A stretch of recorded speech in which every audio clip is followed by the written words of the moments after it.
Hello guys, pag-usapan lang natin ang breaking news. Ayon kasi sa mga bali-balita, Katden fans, mas naniniwala silang mas malakas si Catherine Bernardo kay Alden Richard, lalo na sa netizens. Na alam niyo naman siguro kung bakit.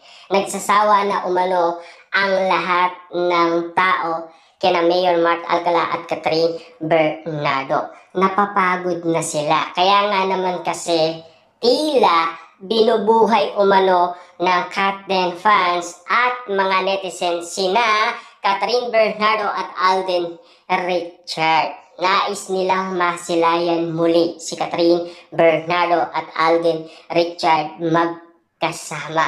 Yung pinagkakaguluhan, pinagpipestaan at pinag-uusapan.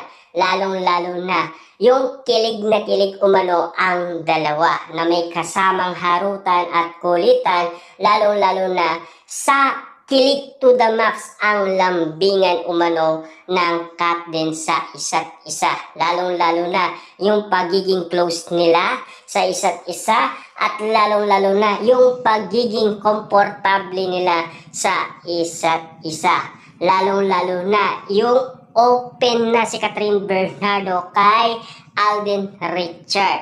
Hindi na siya nagtatago ng lihim. Talagang binubuksan niya na lahat kay Alden Richard. Pinagkakatiwalaan niya na si Tisoy.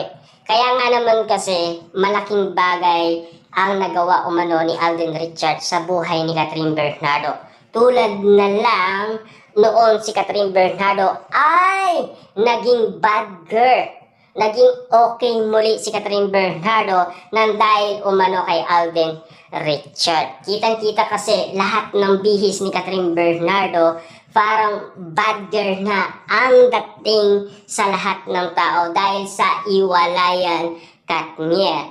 Pero nung pinag-usapan na sina Alden Richard at Catherine Bernardo, tila nagbago ang image umano ni Catherine Bernardo. Yan kasi ang mga suggestion ng lahat ng tao. Kaya naniniwala sila kina Catherine Bernardo at Alden Richard na muling magsasama at magpapakilig ng libong-libong tao. Inggit pa sa libo or billion pa. Ayon kasi sa mga netizens, lalong-lalo na sa mga Katden fans na hanggang ngayon, buhay na buhay pa rin at naniniwala kina Alden Richard at Catherine Bernardo. Kita niyo naman yung wax figure ni Catherine Bernardo bilang Joy sa nasabing movie na Hello Love Again, talagang pinagkaguluhan ng mga fans ni Catherine Bernardo at Alden Richard, diba?